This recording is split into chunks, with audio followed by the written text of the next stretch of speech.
Oui, alors évidemment, toute cette histoire de l'aide sociale à l'enfance, il faut pouvoir l'exhumer des textes et de ce qu'on connaît aujourd'hui de l'histoire de cette justement discipline.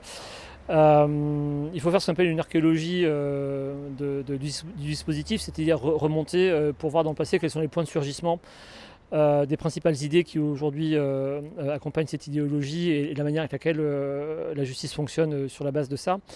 Il y a trois moments particuliers qui sont donc, j'ai dit 1793, le moment où, avec le projet Le Pelletier, on veut vraiment séparer les parents des enfants de manière structurelle pour faire en sorte que les enfants obéissent à la nation. C'est-à-dire ce qui s'est passé à la Révolution, euh, on voulait supprimer bien sûr la monarchie et la religion. Et en fait, l'idée des républicains, qui d'ailleurs était celle de Sade également dans la philosophie dans le boudoir, c'était que les enfants obéissent au père, comme le père obéit au roi et que le roi obéit à Dieu.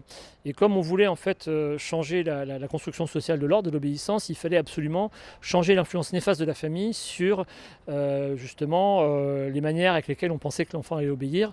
Et donc il fallait du coup pratiquer cette parentectomie qui n'aura jamais eu lieu, mais qui restera quand même ensuite au 19e, qui sera reprise au 19e, à peu près pour les mêmes raisons. On suppose que les familles sont néfastes dans l'éducation des enfants, qui ferait qu'on aurait des enfants qui seraient ce qu'on appelle en danger de devenir dangereux, c'est-à-dire en fait dangereux pour l'ordre bourgeois, pour l'ordre de la nation, qui à l'époque devait se tourner sur la guerre de 14. Et donc le 19e et 1889, c'est le deuxième moment de surgissement. Le troisième, c'est Vichy, effectivement, avec d'abord l'institutionnalisation des assistantes sociales et des éducateurs spécialisés, toutes les lois sur la petite enfance par la PMI, donc la protection maternelle et infantile, et par le fait qu'à l'époque, les familles ayant besoin d'aide, eh bien, on allait envoyer des contrôleuses qui étaient les assistantes sociales dans les familles pour vérifier qu'elles étaient de bonne moralité. À l'époque et encore, aujourd'hui d'ailleurs d'une certaine manière, on pense qu'une mauvaise éducation morale rendra en réalité inapte physiquement les enfants et dangereux ensuite pour la société. Et donc c'est ça qu'on veut essayer d'éviter donc, par cette parentectomie. Et on va toujours chercher du coup, encore aujourd'hui, des enfants qui semblent avoir souvent des problèmes. Alors c'est aujourd'hui beaucoup les autistes notamment, les syndromes autistiques sont vraiment chassés on va dire par l'aide sociale à l'enfance. Il y a eu des associations de familles autistiques qui ont vraiment dénoncé en particulier le rôle de persécution des psychologues dans ce genre de rapport. Parce qu'on considère que l'autisme c'est la faute de la mère typiquement, donc c'est des théories psychanalytiques hélas encore très souvent appliquées, et donc on dit que la mère est mauvaise pour l'éducation de l'enfant, et que du coup à cause de cette mauvaise moralité dans l'éducation, eh bien l'enfant devient carrément physiquement, hein, autistiquement incapable, et donc ça effectivement si on le multiplie à des échelles ça fait un coût pour la nation qu'il faut prévenir. On a en fait donc c'est un livre que je suis en train de terminer sur justement cette archéologie des dispositifs de l'aide sociale à l'enfance. En 1793, on est en pleine période eugéniste en France. Hélas, la France est vraiment un des pays leaders dans l'eugénisme parce qu'en 1793, on veut inventer ce qu'on appelle la race républicaine.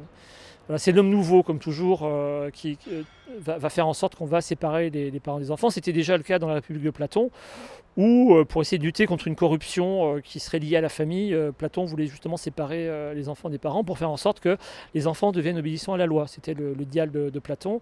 Et là, c'est un peu la même chose qu'on va recouvrer donc, à la Révolution, avec une volonté tout à fait eugéniste, en fait, idem, de devoir eh bien, produire des enfants qui seront aptes pour servir l'agriculture, l'industrie et l'armée.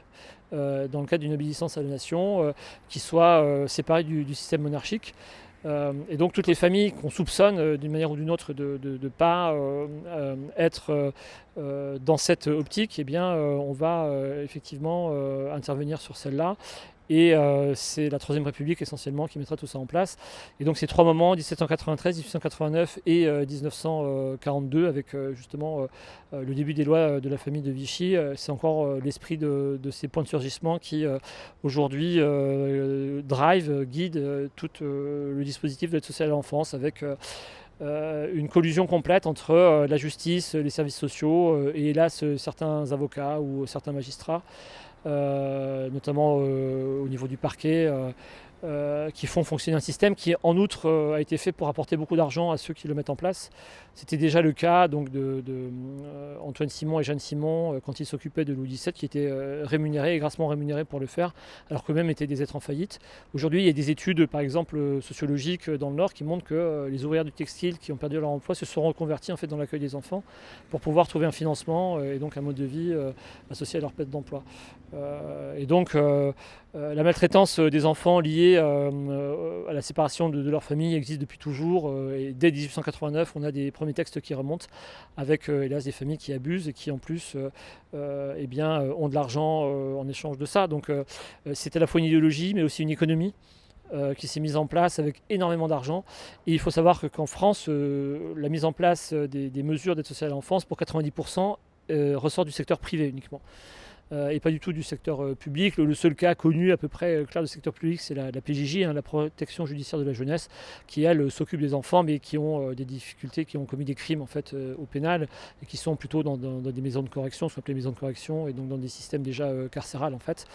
Mais en dehors de ça, c'est que des associations, des particuliers qui gèrent l'argent public en fait. Et en réalité, très peu de personnes savent exactement, y compris des économistes ou des gens spécialisés, combien on dépense chaque année pour l'aide sociale à l'enfance. C'est des milliards en tout cas, de manière assez certaine, qui sont distribués sans aucun contrôle en général. Et l'absence de contrôle sur les gens qui gèrent l'argent de l'aide sociale à l'enfance, il existait déjà au 19e siècle, en 1889. Donc en réalité, l'archéologie du dispositif, que je présenterai dans un livre à paraître, je l'espère, dans quelques mois, qui est quasiment fini maintenant, en fait doit permettre de faire ressortir l'idéologie et les pratiques de l'aide sociale à l'enfance que très peu de gens connaissent, dont très peu je pense, de magistrats professionnels ont conscience, mais qui remontent à des périodes extrêmement troubles de l'histoire et qui sont d'une violence tout à fait factuelle.